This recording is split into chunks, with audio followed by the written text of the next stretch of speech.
Let's start with something most men feel but rarely name. That quiet confusion where you replay a conversation and wonder if you imagined it. You remember what was said, how it felt, what changed afterward. Yet somehow, you're told you're wrong for remembering it that way. That feeling isn't random. It's the psychological effect of gaslighting. And while anyone can gaslight, female psychology shows specific emotional patterns in how and why it happens inside relationships. Gaslighting isn't always intentional cruelty. Most of the time, it begins as self-protection, a way to avoid guilt, accountability, or emotional exposure. And that's why it's so hard to spot early. One of the core reasons gaslighting happens is emotional avoidance. When a woman feels threatened by responsibility for her actions, her nervous system looks for relief. Instead of facing discomfort, she reframes reality. Not to hurt you, but to calm herself. This is where denial turns into distortion. Rather than saying, "I hurt you," she says, "You're too sensitive." Rather than saying, "I changed," she says, "You're imagining things." Female psychology explains this as identity protection. Admitting fault threatens how she sees herself. So reality gets rewritten to preserve emotional safety. Another reason gaslighting appears is loss of control. When a woman senses she's losing emotional influence over you, she may unconsciously shift tactics. Instead of persuasion, she creates doubt. Instead of explanation, she creates confusion. Confusion restores control. If you're busy questioning your memory, you're not questioning her behavior, and that imbalance quietly shifts power back to her. One of the earliest warning signs is dismissal of your emotions. You express discomfort calmly. You don't accuse. You don't escalate. Yet your feelings are brushed aside. You're overthinking. That's not what happened. Why do you always make things dramatic? Notice what's happening here. The focus moves away from the issue and onto your emotional response. That shift is a red flag. Another warning sign is rewriting past conversations. You clearly remember a boundary being crossed, a promise being made, a tone that changed, but later she confidently denies it.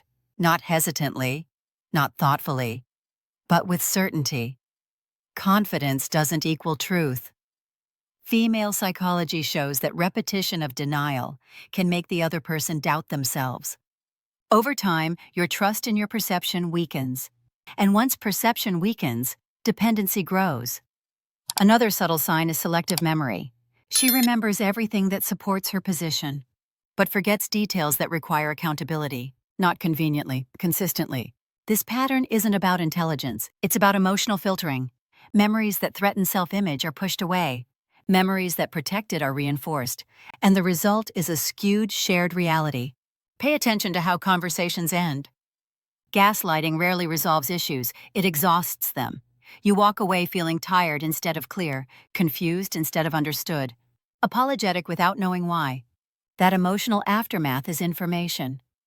Healthy conflict leaves you feeling heard.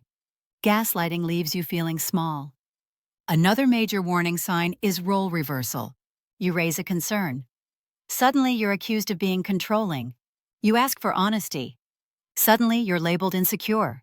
Your original concern disappears, and you're now defending your character. This tactic deflects responsibility while destabilizing you emotionally. Female psychology recognizes this as projection. The discomfort she feels is redirected onto you, and you carry it instead.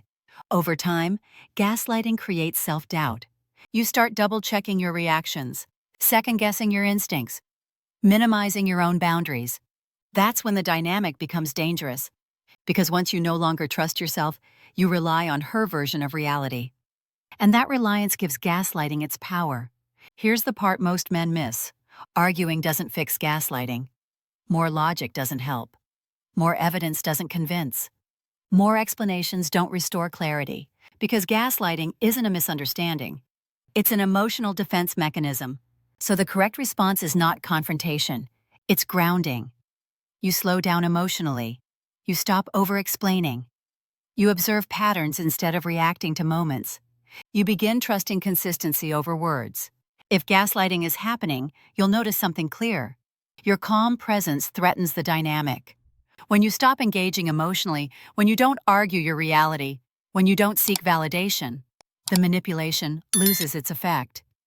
A woman who gaslights will often escalate when it stops working. More denial, more blame, more emotional pressure.